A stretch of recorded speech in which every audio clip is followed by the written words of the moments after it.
Bueno, pues ¿qué pensarán los economistas de estos datos? Vamos a preguntárselo al decano del Colegio de Economistas de Madrid, a Pascual Fernández. Señor Fernández, buenas tardes, gracias por acompañarnos. Hola, muy buenas tardes. Es un placer estar aquí. Bueno, lo primero, esto que nos dice el Banco de España en torno al salario mínimo. Dice que va a ralentizar la creación de empleo y que además no va a generar más consumo. Justo lo contrario de lo que dice el gobierno. Desde su punto de vista, ¿quién tiene razón?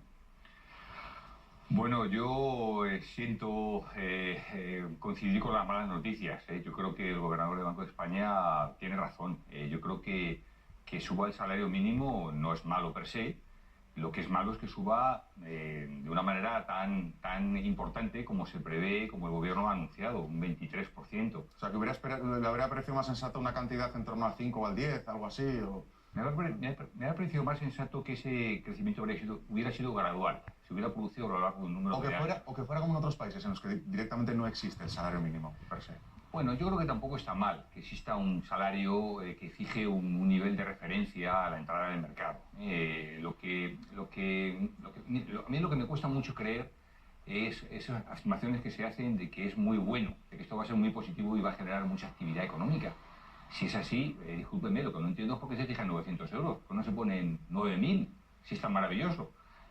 No tiene sentido. Luego, en los organismos internacionales no vemos el mismo mensaje. El Fondo Monetario Internacional sí está alineado un poco con lo que nos está diciendo, pero desde la OCDE escuchábamos a su responsable decir tampoco va a afectar especialmente a la economía, puede ser una buena noticia.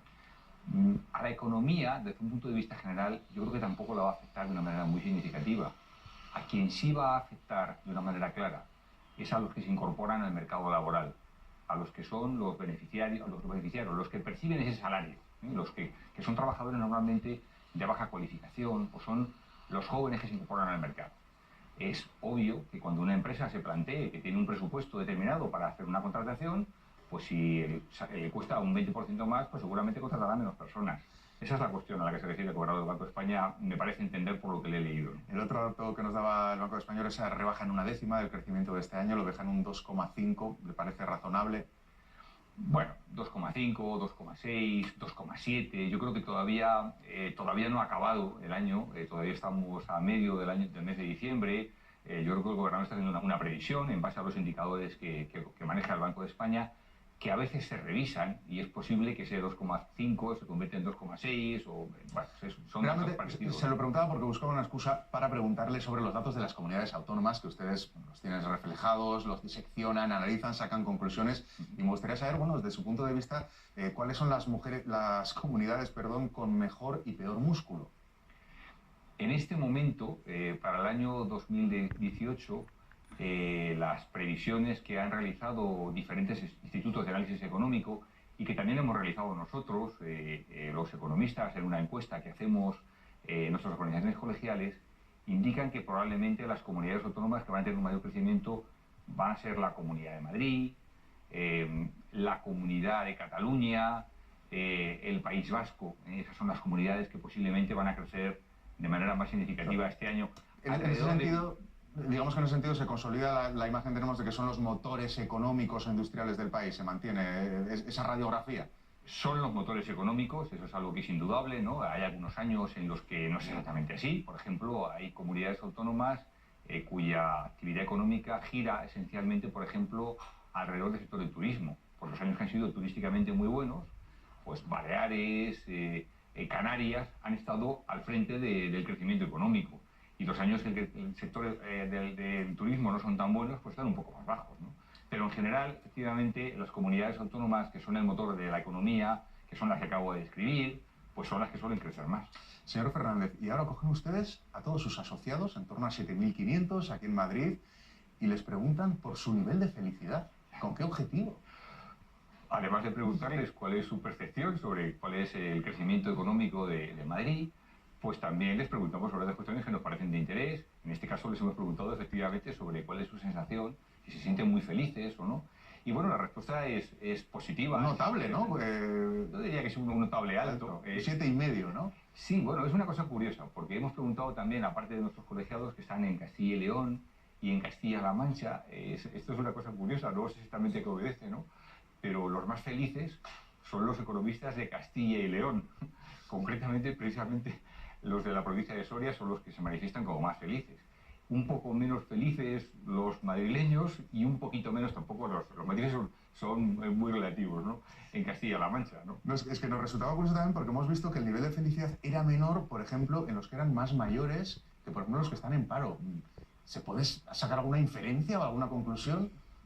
Yo creo que en general la reflexión, los datos se permiten estimar como los jóvenes en general son más felices que los más mayores. Por supuesto, la gente que está en paro es menos feliz que la que está trabajando. Es un poco ley de vida, ¿no? Es ley de vida. También señala la encuesta que los que trabajan en el sector privado, que esto es un tema que, por ejemplo, para mí también me ha sorprendido, son más felices que los que trabajan en el sector público. Yo pensaba que sería una cosa más o menos parecida. Bueno, esto es lo que los chicos y las chicas muestran un nivel de felicidad similar. Yo creo que este es un dato también que es interesante. Esto es lo que la encuesta nos dice, que es una encuesta curiosa, porque nos han contestado casi 1.100 encuestados. De 7.500 es un porcentaje realmente muy elevado. Es un muestreo vamos, que da una imagen bastante certera, ¿no? De cuál puede ser la situación general. Sí. Nosotros, cuando lo veíamos en la redacción, nos recordaba a esta noticia que salía hace unos años en el caso de Bután, ese país en el que hablaban de felicidad interna bruta, ¿no? En lugar de Producto Interior Bruto. ¿Usted considera que la ecuación de la felicidad también se tendría que tener en cuenta en los análisis económicos? Lo malo es que es muy complejo de medir, ¿no?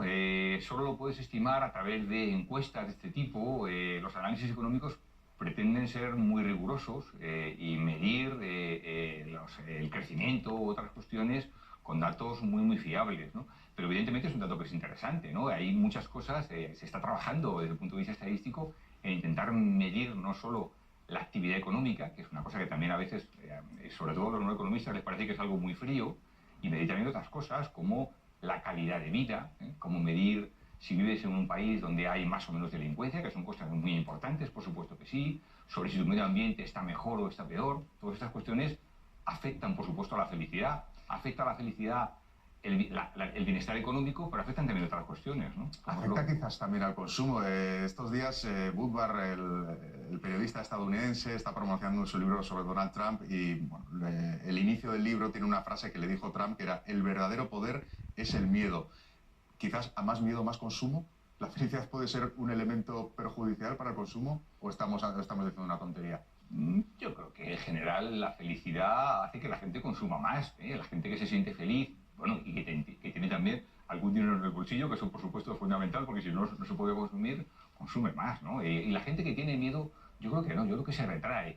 Quizá sí puede hacer compras impulsivas en un momento determinado, por ejemplo, para acaparar bienes para protegerse, ¿no? Sí, ese tipo de cosas, ¿no? Que es verdad que en los medios estadounidenses se oye mucho esto de podría pasarle a usted, ¿no? Y se puede generar ese temor de, bueno, pues yo qué sé, me voy a comprar algo para protegerme del sol, algo para protegerme de esto y lo otro.